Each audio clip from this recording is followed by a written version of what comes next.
lá. Terceira rodada da fase de grupos da Conmebol Libertadores 2023. Começando aqui com o grupo A, né, os jogos dessa semana. Na terça-feira, o Nublense ganhou de 2-1 do Alcas, dois times estreantes, e o Nublense conquista a sua primeira vitória na Libertadores, né? O Alcas já tinha vencido o Flamengo na primeira rodada, então esse grupo está bem bolado, né? A gente vê ali na primeira posição o Racing com 7 pontos, disparou um pouco dos outros, mas o Flamengo tem 4, o Alcas tem 3 e o Nublense 3. A situação do Flamengo então não é muito boa, apesar de que vai ter 2 jogos, né, no retorno em casa, mas mesmo assim, né, aquela derrota para o Alcas ainda com o Vitor Pereira, esse empate de ontem com o Racing, a ver pelas circunstâncias, não sai um empate bom, né, porque o Flamengo ficou grande parte do jogo com um jogador a mais, só conseguiu chutar uma bola no gol. O Flamengo empatou, né, 1-1 ali com o Racing. O Gabigol fez o gol sem ser de pênalti, né, depois de muito tempo. E o Flamengo, depois de 22 jogos, voltou a empatar, né? Nos últimos 22, esse foi o 23º, no caso dessa sequência, né? Nos últimos 22 tinha perdido 10 e ganhado 12. Agora veio um empate aí, né? Contra o Racing. O Gabigol fez o gol ali no finalzinho do primeiro tempo, né? Um belo gol, aliás, embora tenha de canela, né? Não sei se foi cagado. Mas esse foi um gol histórico, porque ele se tornou o maior artilheiro brasileiro da história da Libertadores, né? Com 30 gols, ultrapassou o Luizão. Para você ter uma ideia, o Gabigol tem mais gols em Libertadores do que o Vasco. O Vasco tem 26 gols na história da Libertadores, o Gabigol tem 30. O Luizão também tem mais. O Luizão tem 29, ele que jogou no Vasco, né? Ele estava no time que foi campeão lá em 98. E aí no segundo tempo o Flamengo toma um gol de falta. Uma falta ali que também gera a expulsão, né? Acho que foi essa que gerou a expulsão, não lembro se foi outra, né? O jogo foi bem. Pra quem assistiu ao vivo, né? Foi uma tortura. Principalmente no primeiro tempo. Inclusive antes do Gabigol fazer o gol, uns 7 minutos antes, ele tinha perdido um gol inacreditável, né? Ele estava de frente pro gol assim, o goleiro não ia chegar de jeito nenhum, ele chutou de perna direito para fora. E aí o gol de falta. Batida no canto, o Santos nem se mexeu, né? Eu não acho que ele falhou, não. Acho que não dava para ele defender, mesmo se ele pulasse ele não ia defender, mas aí ele gosta de ver o goleiro pulando, né? Quando o goleiro não pula, dá raiva no torcedor. E aí ficou o empate de 1-1. O Flamengo teve a posse de bola, bem mais do que o Racing, né? Até porque tinha um jogador a mais. O Racing estava meio que se defendendo mais do que atacando, mesmo jogando em casa. A partir do momento que ficou com um jogador a menos, aí foi só para defesa mesmo, né? E aí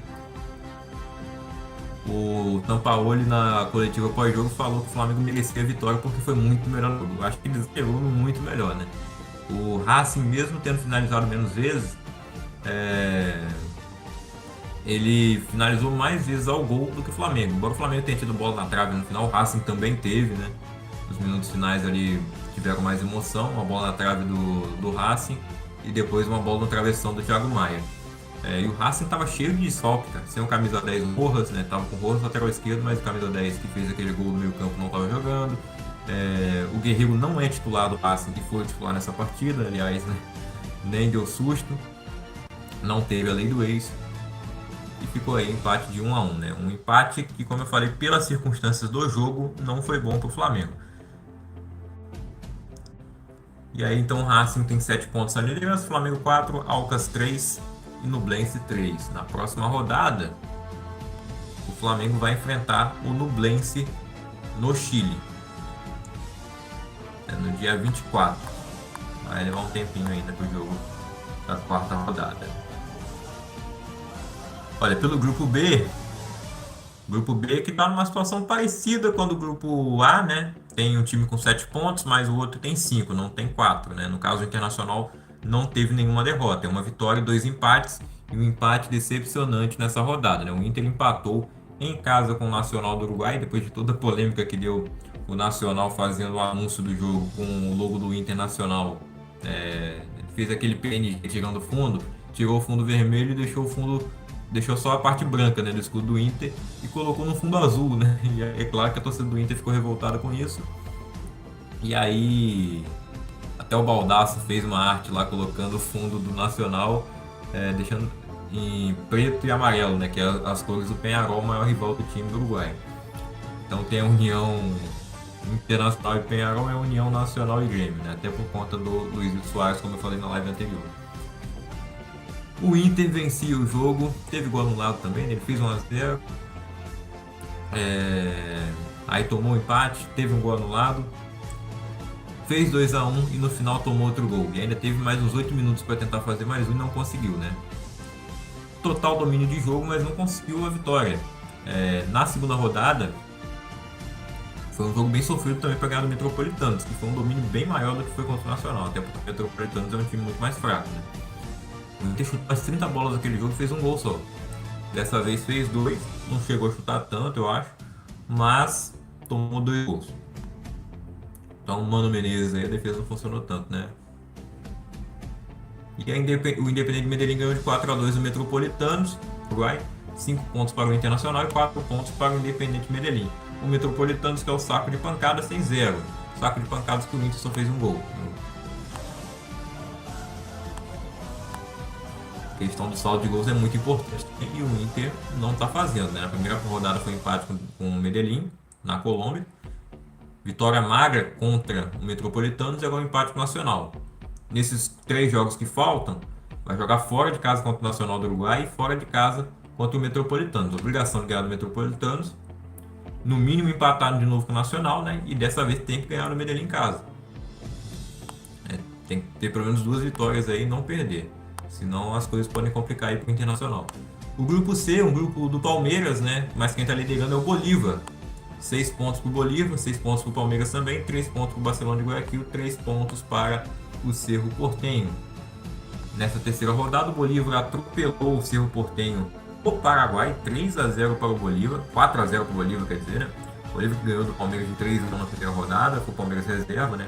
Foi na Bolívia, na altitude, mas dessa vez foi no Paraguai, sem altitude, sem nada, e deu um couro no Cerro Porteño. Enquanto o Palmeiras foi até Guayaquil, no Equador, estádio Monumental, estádio que foi sede da final, né, da Copa Libertadores do ano passado, que o Flamengo ganhou contra o Atlético Paranaense. O Palmeiras foi lá e ganhou de 2-0 do Barcelona, gols de Rafael Veiga de pênalti e Gustavo Gomes de cabeça, né?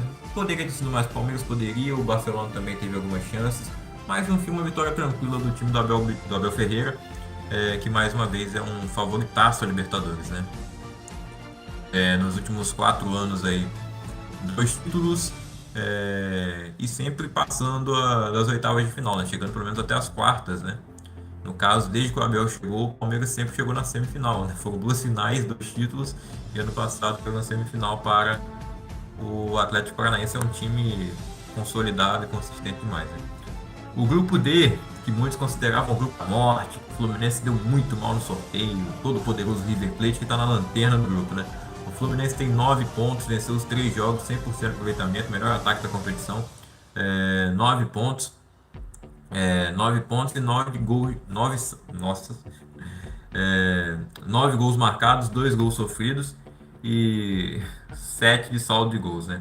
The Strongest, Sporting Cristal e River Plate, os 3 times aí com 3 pontos para cada um. Nessa rodada o Fluminense atropelou o River Plate, ganhando de 5-1 no Maracanã, um jogo histórico, maior derrota da história do River Plate na Libertadores, com direito a hat-trick de Germancano. Se ele não era muito conhecido na Argentina, né? Tanto que na época da Copa levantaram-se, o Cano pode ser convocado, e a galera da Argentina nem conhecia ele direito, né? Agora ele vai passar a ser conhecido, né? Fez 3 gols contra um dos maiores times da Argentina, 2 gols também do John Arias, né? Que o John Arias também joga demais, o colombiano, né? É um grande assistente pro Cano, além do Ganso. O Ganso fez a jogada sensacional pro segundo gol do Flu. O primeiro gol também foi um golaço com assistência do Keno. Lançamento lindo do Marcelo. O Fluminense está demais. Foi com o time completo nesse jogo. Todo mundo jogou bem, apesar de ter tomado susto, né? Quando o River Plate empatou, eu achei que ia ser um jogo bem difícil, né? E aí depois o Fluminense desandou a fazer gol um atrás do outro. Poderia ter sido até mais, talvez. O Felipe Melo disse em entrevista, né, que o Fluminense não jogou para ganhar de 5. Jogou para ganhar um jogo, mas não jogou para golear. E no fim das contas goleou, né? Show de bola. E depois disso, o Fernando Diniz passa a ser um nome, né, bem falado nos bastidores da CBF para assumir a seleção brasileira. Não é mentira, né? Daqui a pouco a gente vai comentar mais sobre isso aqui na live. Seguindo, o outro jogo do grupo foi 1-0 para o Sporting Cristal sobre o The Strongest. 1-0 para o Sporting Cristal do técnico Thiago Nunes, né? Que falaram até que ele ia ser demitido e que ele podia até voltar para o Corinthians, que eu acho que não ia acontecer.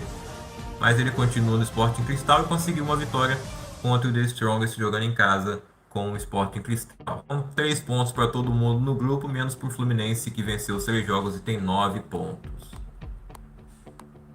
Grupo da morte é uma ova. Grupo E, grupo do Corinthians, que tá numa situação, hein? Que fase que tá o Corinthians, já dizia o Craque Neto, né? O Argentino Júnior está liderando o grupo com 7 pontos, o Independente Del Valle tem 6, o Corinthians tem 3, o Liverpool do Uruguai tem 1. Nessa terceira rodada, o Argentino Júnior empatou em 2-2 com o Liverpool do Uruguai no Estádio Centenário, 2-2. E o Corinthians perdeu em casa para o Independente Del Valle na estreia de Vanderlei Luxemburgo. Ele estreou na terça-feira, mas foi apresentado hoje no Corinthians, né? Porque ele foi anunciado na segunda para treinar já na terça e foi anunciado, teve a apresentação oficial dele hoje, né? A entrevista coletiva oficial hoje lá no CT do Corinthians. Bem, 2-1 para o Del Valle. O Corinthians até jogou bem, apresentou uma melhora, né, do que tinha sido os outros jogos, né, principalmente com o Fernando Lázaro pós-campeonato paulista. E com o Cuca não dá para dizer muito, né, porque o Cuca ficou muito pouco tempo. Né, foram 2 jogos só, uma derrota para o Goiás e a vitória contra o Remo, né, na Copa do Brasil, e deu a classificação para o time, né, fez seu papel ainda. E o Luxemburgo começa com uma derrota para o Del Valle, que é o atual campeão da Sul-Americana, atual campeão da Recopa Sul-Americana também, contra o Flamengo, né? No Maracanã eles foram lá e ganharam. E é um time forte, é um time muito enjoado de jogar contra, né? Mas perder em casa jogando melhor, né? É complicado. E com falhas defensivas grotescas ali, que o Maicon não tá jogando nada, hein, cara? Ele falhou feio no segundo gol. O Grealish do Paraguai, o Grealish do Equador. Lautaro Dias fez os 2 gols da vitória do Del Valle. O Roger Guedes fez o gol do Corinthians, né? Mas só fez um. Teve chance de fazer mais, não fez. E o Yuri Alberto não faz gol de jeito nenhum, né? Várias chances, nenhum gol. Que fase que tá o Corinthians, que fase que tá o Yuri Alberto. Grupo F. O grupo F do Boca Juniors está liderando com 7 pontos. O Deportivo Pereira está em segundo com 4. O Colo-Colo tem 4 e o Monagas 1. Nessa terceira rodada, o Boca Juniors ganhou de 2-0 do Colo-Colo no Chile. E o Deportivo Pereira venceu por 2-1 o Monagas em casa. O grupo G, o grupo que tem os Atléticos, né? O Atlético Paranaense, finalista da última Libertadores, e o Atlético Mineiro. O Atlético Paranaense lidera 7 pontos, o Alianza Lima tem 4, o Atlético Mineiro 3 e o Libertad 3 também. O grupo está embolado, né? O Atlético Paranaense conseguiu se distanciar mais, o Galo conseguiu sua primeira vitória nessa terceira rodada, ganhou de 2-0 do Alianza Lima na Arena Independência. 2 gols do Igor Gomes. O Igor Gomes decidiu o jogo pro Galo, jogou muito bem, aliás, inclusive não só pelos gols, né? O Galo teve mais de 30 finalizações e conseguiu fazer 2 gols. Perdeu gols feitos, o Gemerson perdeu um gol embaixo do gol, tipo aquele do Gabigol, mas o Gemerson ainda é zagueiro, né? Dá pra entender, o cara perdeu um gol. Agora o Gabigol, o centroavante, não pode perder um gol daqui. O Hulk perdeu o pênalti. O Hulk não pode bater pênalti com paradinha, ele não pode ir devagarzinho, porque o Hulk tem que bater correndo rápido. Tava na cara que o goleiro ia pular para aquele canto. Se ele vai correndo rápido e bate no outro lado, era gol, né? Mas o Hulk não tem um histórico bom de pênaltis pelo Atlético Mineiro em Libertadores, né? A lembrar da Libertadores de 2021, quando ele perdeu o pênalti na semifinal contra o Palmeiras, ele mandou na trave. É um cara muito decisivo, é um jogadoraço, né? É um dos melhores jogadores de futebol brasileiro desde que ele voltou. Isso não há dúvida, é um dos caras mais decisivos do país. Mas quando o assunto é Libertadores e pênalti, não é bom dar para ele bater não, hein? E o Edenilson estava em campo, ele é um excelente cobrador, também podia ter batido, né? Apesar dele ter perdido o pênalti pelo Inter no ano retrasado, eu acho, né? Ano passado ou ano retrasado? Acho que foi ano passado. O Libertad perdeu em casa de 2-1 para o Atlético Paranaense. O Atlético Paranaense foi guerreiro, conseguiu a virada contra o Libertad, né? Um jogo difícil. O Bento, que tinha sido herói do jogo contra o Atlético Mineiro na segunda rodada, dessa vez quase foi o vilão, né? Ele falha na saída de bola ali no tiro de meta. E também, quando chega ali o Oscar Cardoso para finalizar, ele acaba falhando também, que dava para ele ter segurado a bola, ou pelo menos ter tirado ela do gol, né? Ele vai, espalma a bola, mas a bola cai dentro do gol. Acaba sendo um gol ali na conta do Bento. mas tá com crédito, né? E o Atlético saiu vitorioso, né? O Furacão, então tá valendo. O Libertad, que é um time bom, é um time que sabe jogar Libertadores, um time muito enjoado. Não é um elenco maravilhoso, claro que não, apesar e inclusive tem muitos jogadores velhos no elenco, né? O Oscar Cardoso com 39, 40 anos, o Roque Santa Cruz com 41, o Martin Silva tem 40, jogadores mais envelhecidos, mas jogadores muito bons. Continuam, né? Jogando bem. Mais uma grande vitória do Atlético Paranaense. Alex Santana fez o gol da vitória, o Rômulo fez o outro gol, né? Grande vitória do Furacão nesse grupo, que sim é o grupo da morte, né? E não o grupo B lá, o grupo C, quer dizer. C ou D, o grupo Fluminense, né? Que era o grupo da morte. Para mim, o grupo da morte sempre foi esse. E está se confirmando, né? O Atlético Paranaense consegue uma vantagem, está lá em primeiro isolado com 7 pontos. O Atlético Mineiro ainda está em terceiro lugar. Mas é só um ponto a menos que o Alianza Lima. Vai ter que buscar, né, no retorno vencer os seus jogos em casa, vai jogar já contra o Atlético Paranaense no dia 23, depois joga contra o Alianza Lima fora, dá para ganhar os 3 jogos, né?